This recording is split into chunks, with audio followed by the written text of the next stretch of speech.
हमारे बिहार के जगदेव प्रसाद बाबू ने कहा था कि 100 में 90 शोषित हैं, शोषितों ने ललकारा है, धन धरती और राजपाट में 90 भाग हमारा है। अरे ये क्रीमी लेयर ला रहे हैं, पहले तो ये बताएं कि किस आधार पे क्रीमी लेयर लागू करेंगे। इनके पास कौन सा डाटा है? आर्थिक डाटा है कि किस समाज में कितना जो आर्थिक रूप से सशक्त हुआ है, कौन सा समाज, कौन सा जात जो है शैक्षणिक रूप से सशक्त हुआ है, आप किस आधार पे क्रीमी लेयर लगाएंगे?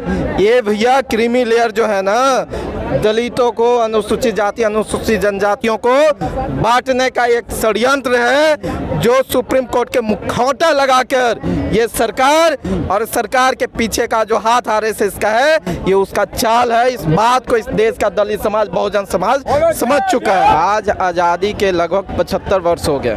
75 वर्षों के बावजूद अगर इस देश में दलित को घोड़ी चढ़ने पे हत्या किया जाता है, दलितों को मूछ रखने पे हत्या किया जाता है, आपको क्या परेशान किया गया? तो हम दलित नहीं दबंग हो गए हैं। बात को समझिए, हम संविधान को समझते हैं, हम अपने हक अधिकार को समझते हैं, हम ये समझते हैं कि हम इस देश के मूल निवासी हैं, ये देश हमारा है। हम दलित नहीं दबंग हैं, इसलिए किसी का हिम्मत नहीं है कि हमारे तरफ आंख उठाकर भी देख ले।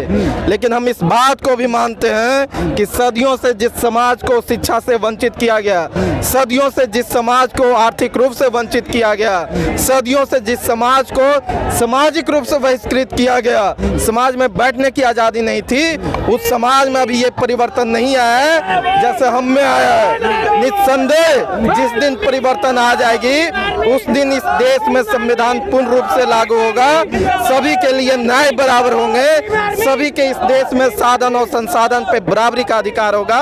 ये आंदोलन और ये मिशन मूवमेंट के बदौलत ही जो है मोदी जी ये सर झुकाने के लिए मजबूर हुए। ये मजबूर किया गया, नहीं तो ये वही मोदी हैं जब उनके भाजपा के बड़े बड़े नेताओं के द्वारा कहा जा रहा था कि हमें 400 पार करवा संविधान में संशोधन करेंगे, संविधान बदल देंगे, तो ये वही प्रधानमंत्री हैं जो मौन थे, वही गृह मंत्री अमित शाह हैं जो मौन थे। मतलब इनका खुला समर्थन था कि तुम 400 पार हमको कराओ, हम इस देश के संविधान बदल देंगे। लेकिन ये ऐसे ऐसे युवाओं का, चंद्रशेखर भाई जैसे नेतृत्व का, कुशल नेतृत्व का ये मजबूरी पैदा किया कि वो जो आज उसके विरुद्ध में बातें कर रहे थे, वो भी आज उस नतमस्तक होने का कार्य किए। ये संविधान की बदौलत हुआ, ये हम युवाओं के मिशन मूवमेंट की बदौलत हुआ, तो उन्हें मजबूर किया गया है। और देखिए जितना आप बीजेपी वाले कह रहे हैं कि हिंदू हैं, सारे हिंदू एक हैं और कहीं ना कहीं सम्मान बराबर है, तो फिर क्यों आपको लग रहा है कि सम्मान नहीं मिल रहा है जो दलित कास्ट है उसे?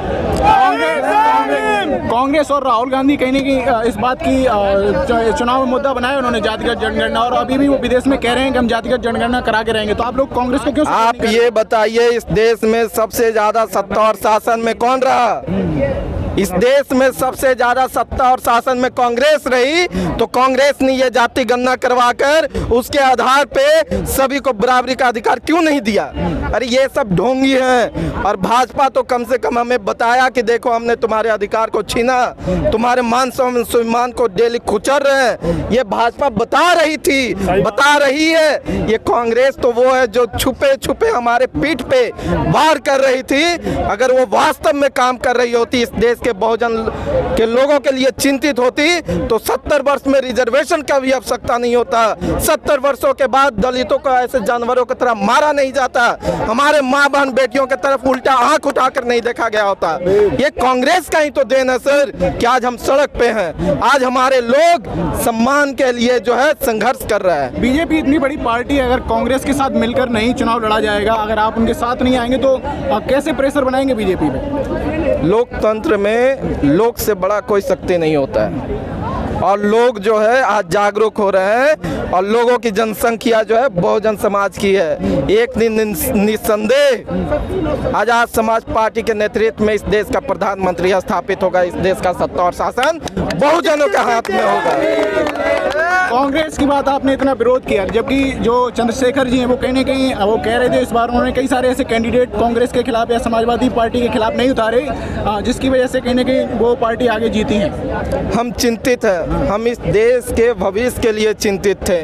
हम इस देश में जो बहुजन महापुरुषों ने संघर्ष करके और बाबा साहब ने अपना जीवन यापन कर दिया बहुजनों के हित के लिए, उन्होंने जो हमें संविधान दिया उस संविधान के प्रति चिंतित थे। इसलिए हम लोगों ने जो है भाजपा को जो लगातार संविधान विरोधी बयानबाजी कर रही थी और उनकी नीयत साफ झलक रही थी, इसलिए उनको हराने के लिए हमने जो है कम से कम संविधान मिटे नहीं, इसके लिए हम लोगों ने इस बार उन जैसे पार्टियों को वोट देने का काम किया है। अगली बार से वो भूल जाएं कि बहुजन समाज, अरे जो बहुजन की बात करेगा वही दिल्ली पे राज करेगा। इस बात को समझना पड़ेगा और इसी बात पे अगला चुनाव होगा। और निस्संदेह हमारे जैसे गार्जियन, हमारे जैसे युवा भाई हैं, इन सभी ने इस बार तय कर लिया है कि आज़ाद समाज पार्टी भीम आर्मी के नेतृत्व में ही बहुजन समाज का जो है राज आएगा। और संविधान जो समता, समानता, बंधुता, भाईचारा और न्याय की बात पे जो राज स्थापित करने की बात थी, वो राज स्थापित। जब बीजेपी ने जो काम बोला है वो किया है क्या आज तक ऐसी दोगली सरकार तो बनी नहीं। और मोदी जी और बीजेपी पे जो है भरोसा करना, समझिए कि अपने भविष्य को खराब करना है ना। अगर इनकी नीयत अच्छी होती तो आज ये 10 सालों से हैं, 10 सालों से अधिक हो गया इनको सरकार में बैठे हुए, लेकिन इनकी नीयत नहीं है। बहुजन समाज और भारत को लेकर के, भारत के भविष्य को लेकर के इनका नीयत सही नहीं है। ये पूंजीपतियों की सरकार है, ये पूंजीपतियों के लिए है, गरीब वंचित समाज के लोगों के लिए नहीं है। ये कभी भी नहीं सोचेंगे। हम लोग की आज अधिकार की लड़ाई है, पूरे समाज के अधिकार की लड़ाई है। निजी क्षेत्र में आरक्षण को लेकर के कॉलेजियम सिस्टम बंद किया जाए और जातिवार गणना करवाया जाए। आप जो है कोई भी नियम कैसे ला देंगे? आपने वर्गीकरण की बात कही, आप वर्गीकरण का आपका आधार क्या है कि नहीं? अगर आप वर्गीकरण करना चाहते हैं तो सुप्रीम कोर्ट में बैठे हुए जजों का वर्गीकरण कब होगा? वहाँ पर न्यायिक सेवा आयोग का गठन कब होगा? ये जवाब कौन देगा? ये लेटर एंट्री से जो भर्तियां हो रही हैं ये बंद कब होगी? इसका जवाब कौन देगा? वो लोग तो ये कह रहे हैं कि जिन लोगों को फायदा मिल चुका है आरक्षण का, अब वो लोग बाहर आए। वही तो मैं कह रहा हूँ, इतने सारे जज जो है सदियों से जो है बैठे आ रहे हैं, वो कब उनके साथ ऐसा होगा? उनको तो आरक्षण, मंदिरों में बैठे हुए लोग, उनको आरक्षण तो बचपन से ही है कि नहीं? मैं उस पर नहीं जाना चाहता हूं, लेकिन बहुत सारे कॉलेजियम सिस्टम के आधार पर विश्वविद्यालयों में जो है मनमानी तरीके से जो है उन्हीं लोगों को बनाया जाता है जो उनके हित रिश्तेदार होते हैं। तो वहाँ पर ये सिस्टम कब लागू होगा? सिर्फ गरीबों के लिए, गरीबों को और हांसी पे लेके जा रहे हो। कोई ऐसा योजना नहीं है आपके पास कि इनको आगे आप बढ़ा सको। तो ये मोदी और उनके लोग जो हैं, ये इस देश में सबसे गंदे, अगर हिस्ट्री लिखा जाए तो सबसे बुरा कार्यकाल इन सब का होगा। देश गर्त में जा रहा है। बहुजन समाज और तमाम जो है संविधान में अपना विश्वास रखने वाले लोग जो है आक्रोशित हैं और यह हमारा दूसरे चरण का आंदोलन है। आप देख रहे हैं लाखों की संख्या में यहाँ पर इकट्ठा हुए हैं लोग। हमारे आंदोलन को जो है रामलीला मैदान से इधर डाइवर्ट किया गया, लेकिन फिर भी आज पूरी दिल्ली में लोग, गलियों गलियों में हमारे लोग हैं, अपने अधिकारियों के प्रति जागरूक हैं। जो ये कह रहे हैं वो कि कुछ लोग जो हैं, जो जिन लोगों को आरक्षण मिल चुका, वही बार बार नीचे जो तबके के लोग हैं उन्हें ऊपर आने का मौका ही नहीं मिलेगा। फिर तो कौन शिक्षा का अधिकार शुरू से कौन नहीं दिया था? शिक्षा का अधिकार अब इस देश में आपको मालूम है कि जब अंग्रेज आए तब जा कर के, वो भी 1813 के बाद, वो भी बहुजन समाज के जो अछूत वर्ग लोग हैं, शूद्र को नहीं मिला। 1985 के बाद ही इन लोगों को जो है इक्के दुक्के कहीं पढ़े लिखे लोग मिले। तो ये लोग हम लोग को हमेशा से हर चीज़ से दूर रखे हैं और आज भी दूर रखे हैं। मैं बताया ना कि आपको मेन स्ट्रीम मीडिया में हम नहीं हैं, आपको कॉलेजियम सिस्टम के तहत जो है हमको बाहर किया गया है, आपको न्यायपालिका से, हर जगह से। हम तो 4th ग्रेड की नौकरी पे हमारे लोगों को जो है वहाँ से भी हमको दूर किया जाता है। तो ये इनके जो वादे हैं और इनका जो बात है ये गलत है। और ये इस देश में अब चूँकि अब शिक्षा स्तर बढ़ रही है और हम उन तमाम लोगों के लिए आए हैं जिनकी वो बात कर रहे हैं ना कि जो हाशिए पे लोग हैं उनके लिए वर्गीकरण लिया गया है, तो इनके पास कुछ आधार होना चाहिए। आप वर्गीकरण करो। मैं कह रहा हूँ वर्गीकरण कब ये समझ में आएगा? जब आपने किसी चीज़ का गणना कराया हो, है कि नहीं? आपने आर्थिक आधार पर जो है 10% आरक्षण दिया, लेकिन आपका आधार क्या रहा कि 8 लाख जिसके पास जो है धन सालाना का आय होगा, 5 बीघा ज़मीन होगा। आप बताइए कितने दलितों के और पिछड़ों के पास जो है 10 दूर ज़मीन है, अपना मकान बनाने के लिए ज़मीन नहीं है, है ना? सरकारी ज़मीनों पर भी इन्हीं का कब्जा है। तो कुल मिलाकर के बीजेपी गवर्नमेंट जो है ये पूंजीपतियों की है और आरएसएस संचालित योगी जी सरकार कह है। रहे हैं कि अगर हम सब लोगों को एक रहना है तो एक रहना हो, अगर हम जातिगत जनगणना अगर इस तरीके से बटेंगे तो कटेंगे। उन्होंने बात कही थी अभी कुछ दिन पहले। योगी जी पहले अपने दिमाग को सही करें, है ना। उनको ये नहीं मालूम है। आपको मालूम होना चाहिए कि मठों में बैठा हुआ व्यक्ति अगर सरकार में जा करके और इस तरह की बातें बोले उसको लोग पागल ही बोलेंगे, है कि नहीं। अगर उनको सरकारें चलानी हैं, अगर सच में देश में अमन चैन शांति लाना है तो सबके लिए सोचना होगा।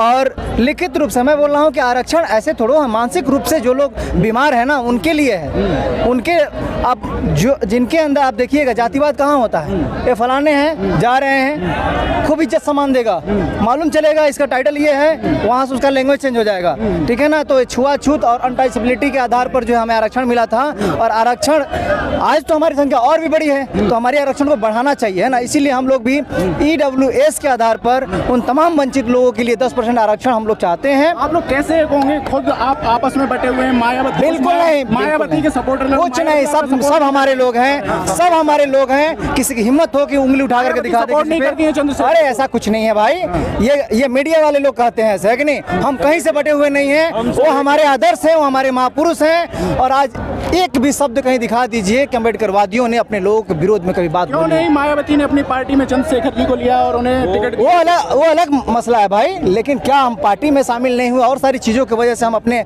महापुरुषों को और जिन लोगों ने सदियों संघर्ष किया उनके लिए मैं कुछ बोलूँगा, ये बिल्कुल नहीं होगा। उनको हमेशा से हम लोगों ने आदर दिया है, आगे भी देंगे। उनके दिशा निर्देश में उनको पढ़ करके उनको सुनकर हम लोग राजनीति कर रहे हैं। और ये लोग अमर लोग हैं, है ना, इनके बारे में नहीं बोला जाता है। अगर कोई बोलेगा भी, कोई उंगली उठाएगा तो उंगलियां जो तोड़ दी जाएगी, आँख फोड़ दिया जाएगा, है ना। आप संविधान की बात करते हो लेकिन आप फिर क्या कोई तोड़ने की बात करते हो, ये बात बिल्कुल स्वाभिमान की लड़ाई है और इसमें सब कुछ जायज़ है। क्योंकि हमारे लोग जिस तरीके से हत्या बलात्कार ये होता है तो वो लोग क्यों नहीं बोलते, योगी के बारे में बात बोल रहे हैं ना। एनकाउंटर उन लोगों को क्यों नहीं होता है, वंचित वर्ग के लोग के अगर दलित के अगर बेटी के साथ होता है कहीं रेप या कांड या हत्या होता है किसी को, कोई नहीं बोलता है। वहाँ पर इनका जो है हिंदुत्व, वहाँ पर इनकी सारी चीज़ें जो है ख़त्म हो जाती है। लेकिन दूसरे जगहों पर, दूसरे राज्यों में अगर किसी मजबूत और किसी अन्य लोग, देखिए हत्या बलात्कार ये गलत है, नहीं होना चाहिए। लेकिन न्यायिक व्यवस्था सबके लिए एक होना चाहिए और स्वास्थ्य की सुविधाएं सब